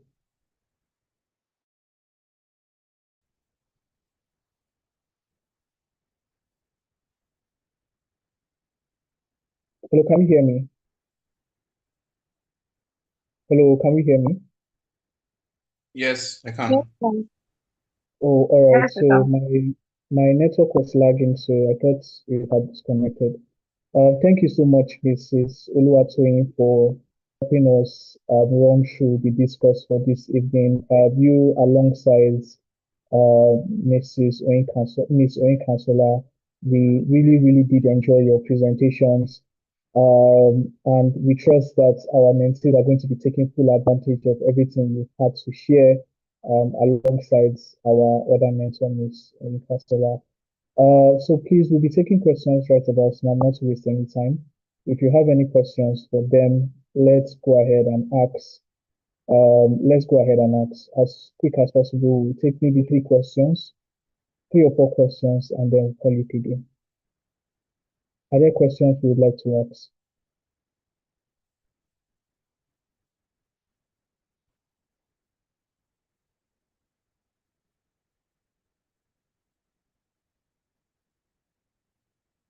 Hello, questions, please, questions. Okay, good evening. Yes, thank you, Jumoke. Go ahead and ask your question. Okay, thank you so much for the opportunity. This session was really insightful for me. Like, a couple of things that I got that I was doing wrong. And so this question is from Madam Oyin Konsola. So let's assume you passed the maybe first, second level or round of interview, and then you're already at the negotiation stage where you discuss salary, benefits, and the rest. And you requested, okay, you request for the budget, and the company is more like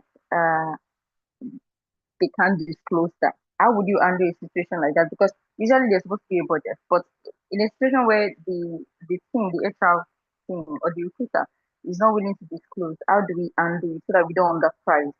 That's the first step. The second question would be when you know the budget, but the budget is lower than your expectations, and you really believe that the value you're bringing me is way beyond that budget.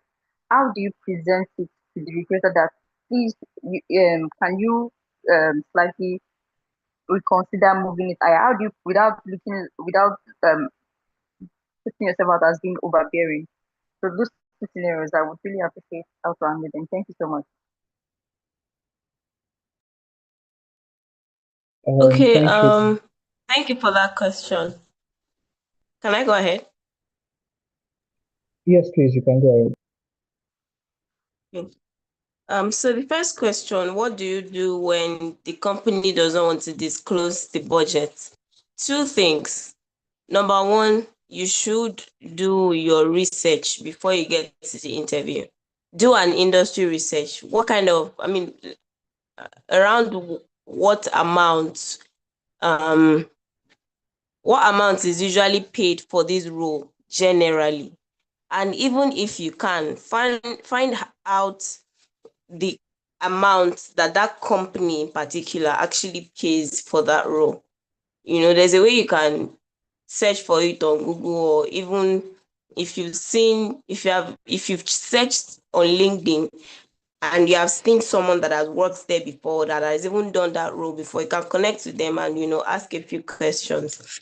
But if they are not willing to disclose the budget, like I said, number one, do your research before you get there. Number two, I don't want to sound, should I say, dismissive or too strict, but I like to think that can be a red flag to me. That can be a red flag about the company itself.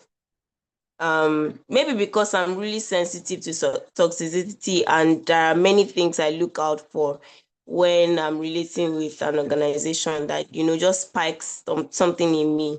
But I mean, if you've done your research, just tell them what you I mean, answer them based on the research. Just mention, oh, based on the um price or the amount that is being paid to this role in this industry, I would be expecting XXX amount of money, whether it's in Naira or in other currencies.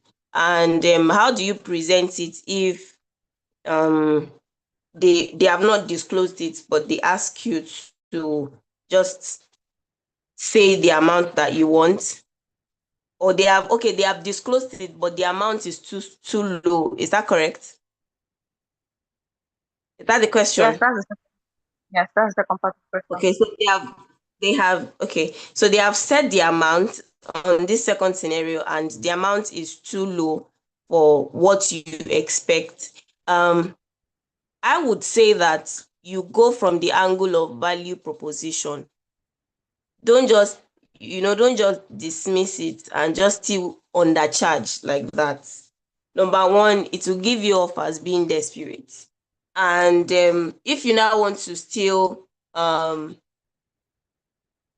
say what you like, say the amount that you're actually expecting, again, you mention the value that you are bringing to that role. Based on the value I'm going to be adding to your company via this role, by doing XXXXX, applying these XXX skills, these experiences, the things that you are capable of doing, that, and that you have evidence that you've done before, as Mrs. Podicom said. So you would give that value proposition. If I know that this is what you are going to be adding to me, it is going to be obvious that, okay, this person is not just bluffing. This person is not just talking from pride or whatnot. There's a difference between pride and confidence. If you are confident in what, if you are confident, sorry, confident in what you are going to be adding to that organization, the way you would say it or the way it would come out when you make that value proposition is going to be different from how it would come out if you are not giving them any value. You just expect them to just increase your money like that. Do you understand? But then from the practical point of view, or from the field point of view, I think Mrs. Podicom can also contribute and enlighten us more.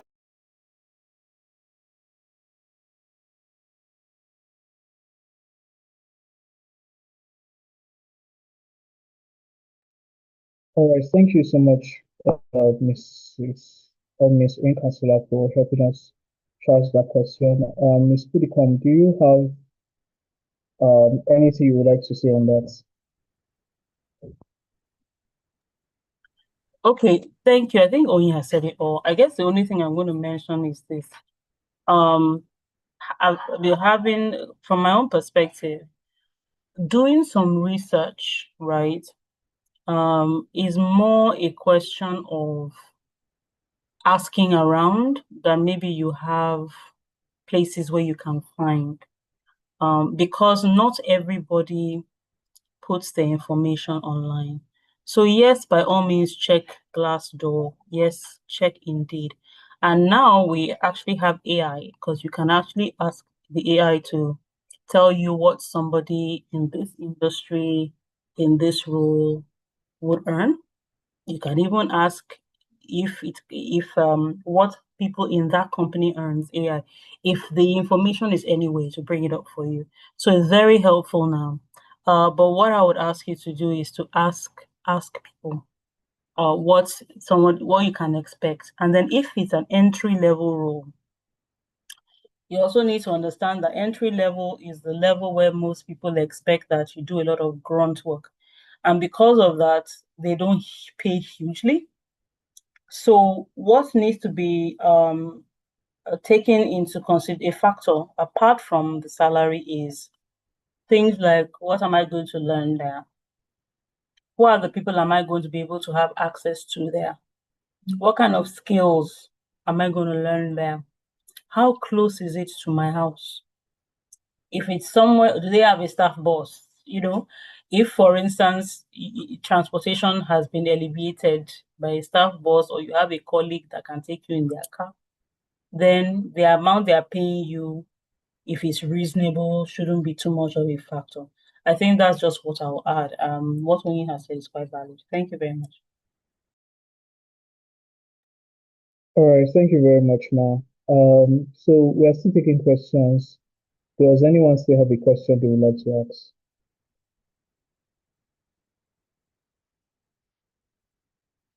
Okay, Basi, please go ahead and ask your question. You can unmute and ask your question. Okay, thank you very much. Good evening. everybody. Good evening, mentors. Thank you for the impactful session we've just had. Please, I want to ask, is a phone call interview ideal now?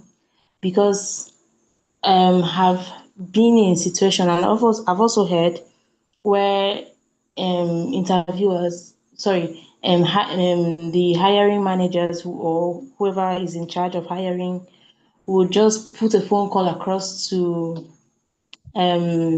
job seekers, whoever they found, should I say, worthy to be hired. So they just want to take a quick interview and then just put a call across.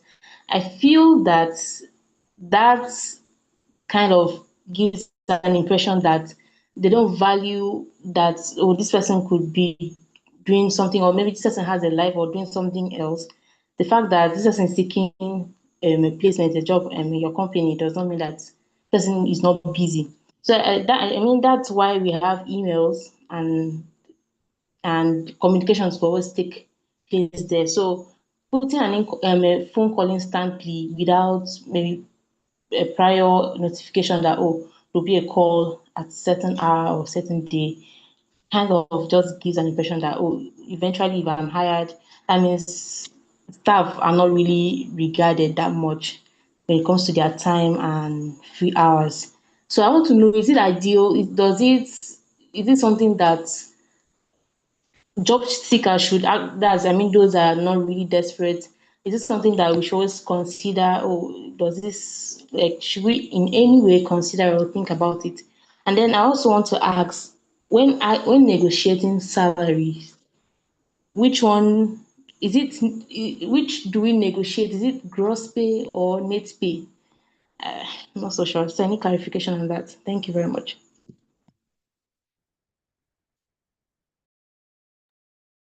Okay, thank you, Mabasi. Okay, Ms. Oinkasila, you want to answer the question? Please go ahead if you want to.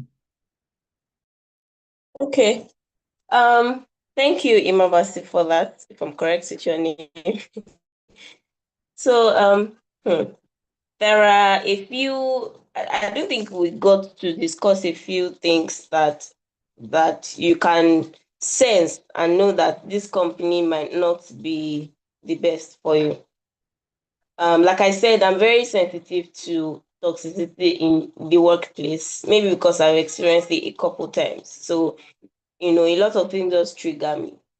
And for a company or an organization to just call you out of the blues, not to schedule a virtual interview, but to just conduct the interview like that, number one, for me, it shows that that organization may not be as structured and systematic as it should be.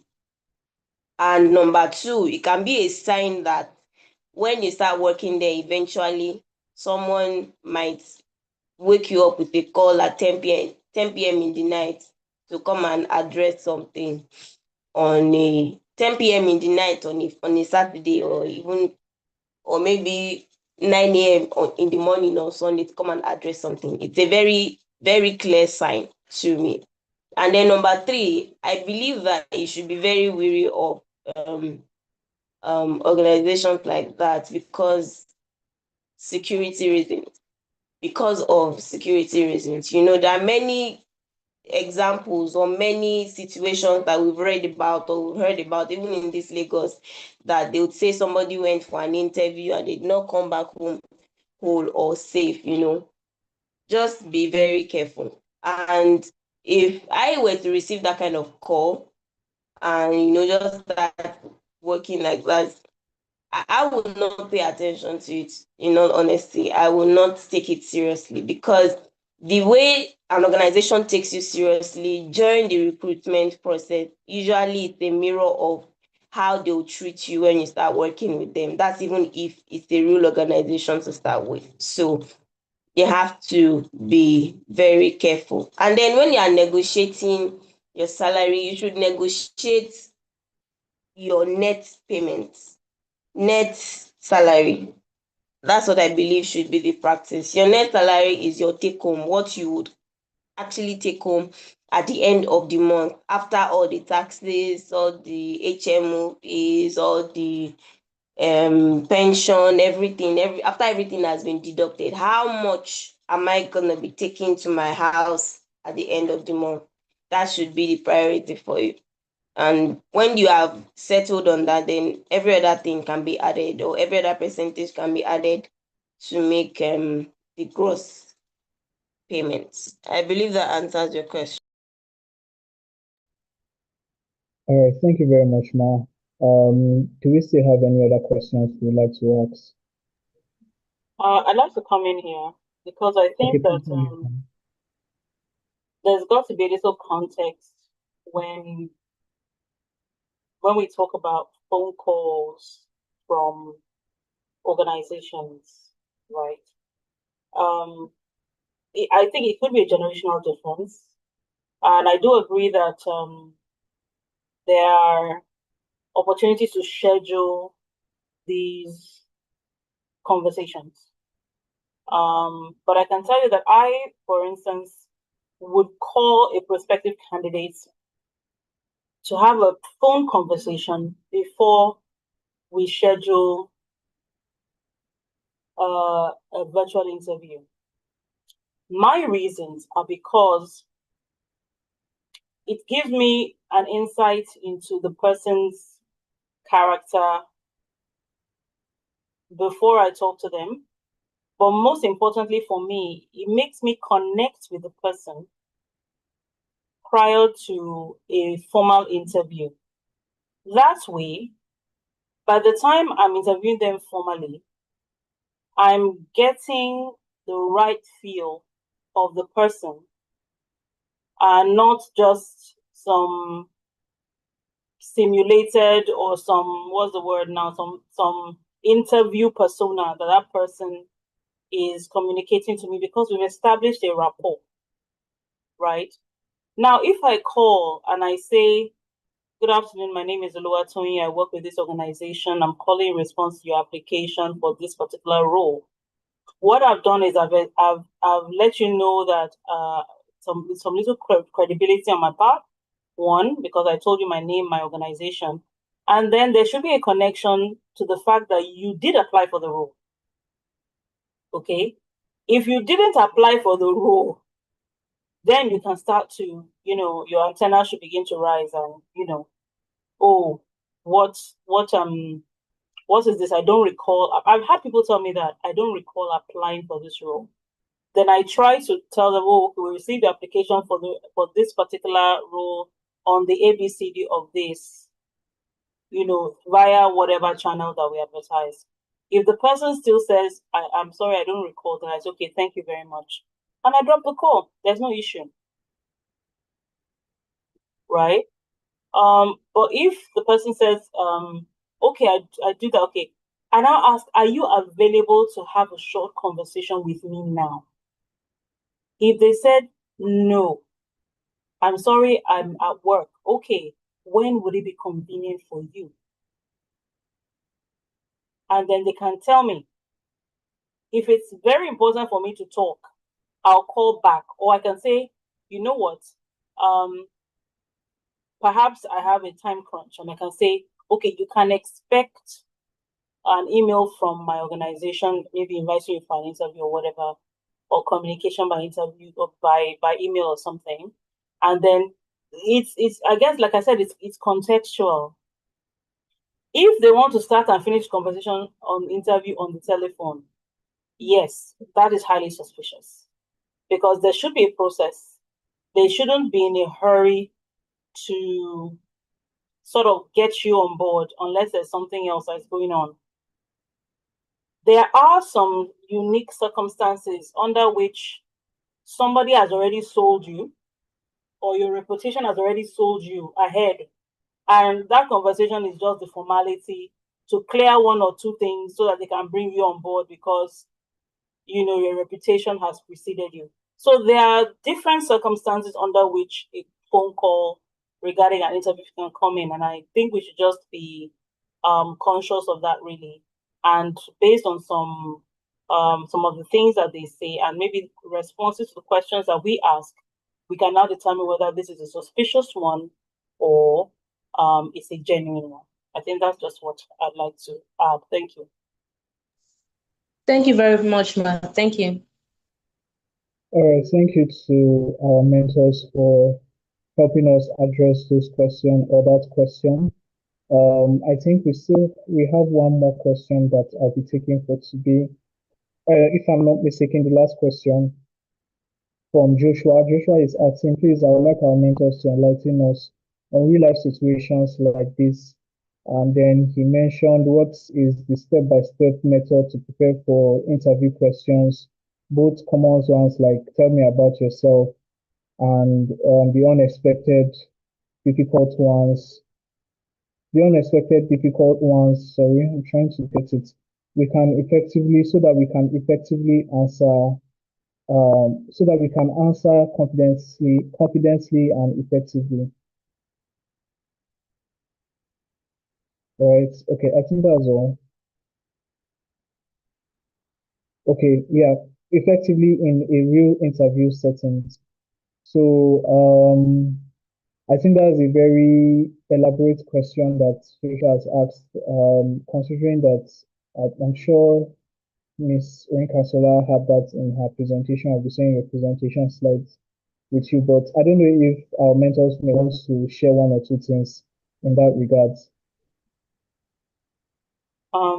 If I can come in here, and I hope I'm speaking the mind of Joshua. If you're talking about a step by step, we can tell you what things you should factor in when you are preparing.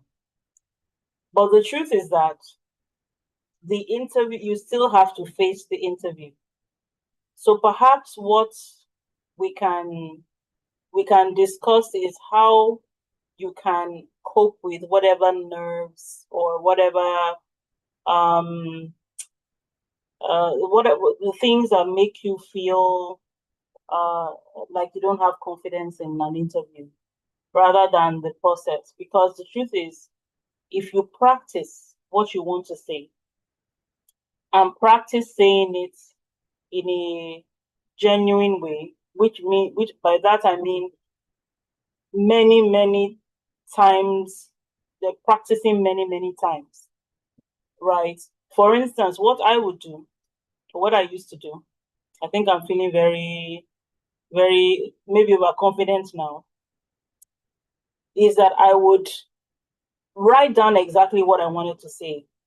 Not necessarily word for word, but it would be like an overview. There'd be some cues, right? Some specific things that would let me know that I wanted to say, what the next thing I want to say is, right? That's what I would do. So by the time I had the interview, I would have practiced enough times to be able to say tell me about yourself without even looking at the notes that I have, because I've practiced, right? So I would say it's a practice. Talk about what you want to say. How do you want to introduce yourself? Usually, because we're not talking about going to interview, the interview process now. Usually, people will have two specific interview methodologies in terms of what they expect you to say. Some people want you to take them through your whole career history, the places you worked. When I started my career in JIIPCC, then I moved to this place and moved to that place, to that place. Other people would want you to focus on the specific things that they put in the JD that they want you to come and do in the organization. So my name is this person. I'm this particular professional. Over the course of my career, I have supported organizations by doing this, that, and the other. In my experience, I have had opportunity to, that you talk about a particular skill in the JD, you talk about how you demonstrated that in whatever organization you worked in, and do that for about 2-3, so that it's not too long. And then I'm happy to answer any other questions that you want to ask me. Then you stop there. Then if they now want more details about things you've said, or they have other things in the JD that they want to ask you, then they can go ahead and do that. Note though, when you're in an interview, be very careful about what you say, because you don't want to say something that by the time they dig in deeper, it's like you've dug yourself into a hole. So mostly just guide them along the direction of where you want them to go in terms of what you say. Okay.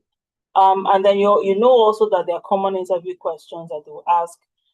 Those are getting more and more uncommon now, because typically you hear things like, tell us about what you know about our organization.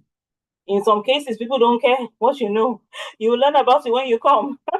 Because what they used to do, what we used to do back then, is to know whether you cared enough about the job to learn about the organization. Nowadays, if you have the skills, we're not as fussy, because if you look at it in context, Shebi is to learn about the organization. You can do that between the interview and when you join, Abi. You know, those sorts of things. So the common interview questions are not as common as they used to be anymore, but it doesn't hurt to practice them. So if you Google or you AI common interview questions for a particular role, and then the AI gives you some suggestions, either technical interview questions or behavioral interview questions, then it's now a question of practicing what you want to say. And then you use the method that Oyini said, which I call the STAR: situation, task, action, results. You tell a story around it. We don't say once upon a time. There was a time in our organization when we were asked to do a campaign to create awareness on this particular product.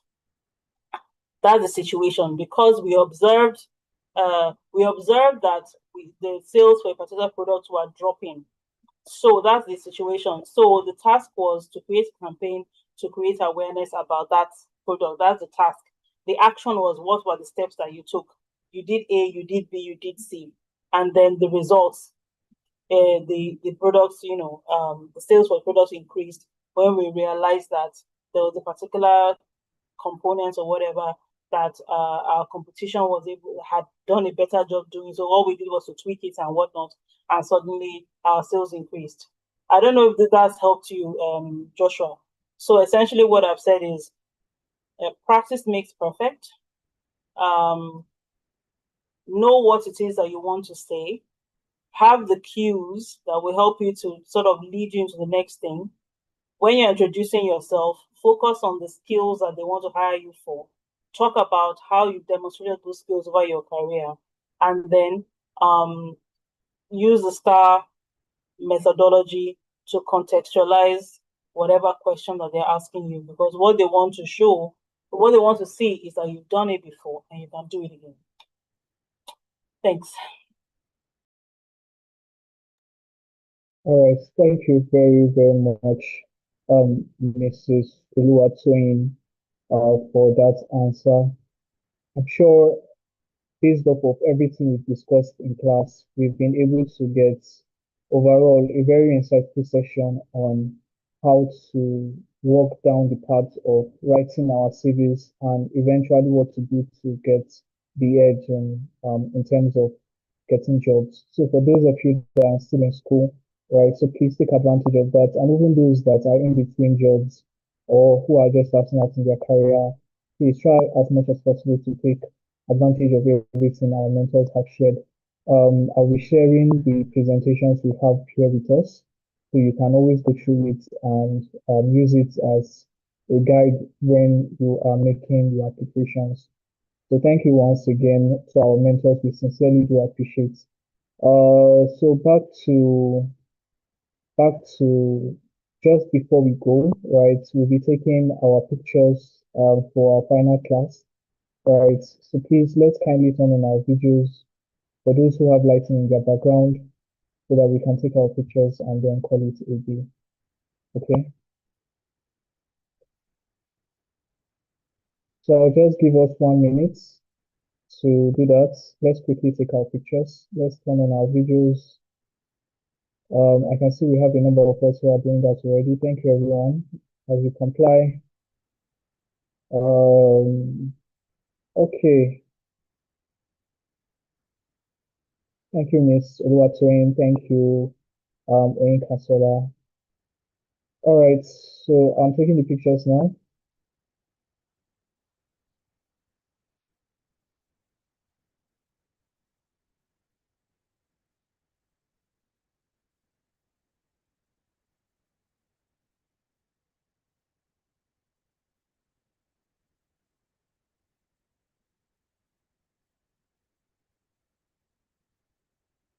All right, so we are done.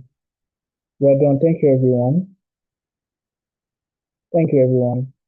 And with that, we've come to the end of the session.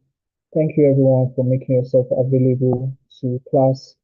We appreciate the time and the efforts you guys took to being here for the first session and then for this session, this evening session. We trust that it has been worth the while and it has been worth your time. Once again, thank you to our mentors for sparing out time to eventually be here with us. We do not take it for granted. For the mentees, please do well to connect with your mentors. This is just an encouragement I would like for us to just give us while we move into week 7. All right, please do well to connect with the mentors that have been in your class. The opportunities that this platform avails you is not just the opportunity where you just come listen to a 2 hour session, hear the mentors speak continuously on the different aspects or areas that they had prepared for the session. But the opportunities we are granting you is also the opportunity to continue seeing what they are doing long term and learning from them long term, right? So make sure you connect with them, see what they are doing long term. I'm sure, like Ms. Oluwatoyin said, she'll be sharing some opportunities on her platform. So just make sure to follow so that you can get the best out of this program post the program, right? And I'm sure that by the end of it, when you look back 2, 3 years from now, you'll be grateful that you came across this program and you went through this phase of your life. All right. So once again, a big thank you to our mentors. We sincerely do appreciate. And with that, we've come to the end of today's session. Once again, do not forget to fill in your attendance. Do not forget to share what you have learned on your LinkedIn platforms or your different social media platforms. Right. This is also one way you build visibility. You allow people to see what you are doing, the learning curves you are taking, and everything you are putting to develop and improve yourself. Right. So yeah, let the sanitary part of your online presence be that shows that you are learning something, you are doing something differently. This is the areas you are pursuing, you are actively pursuing knowledge in, right? And I believe it's going to give you an edge in the job roles that you currently are in or the ones that you are looking to get. So goodbye everyone. Enjoy the rest of your evening and bye bye for now.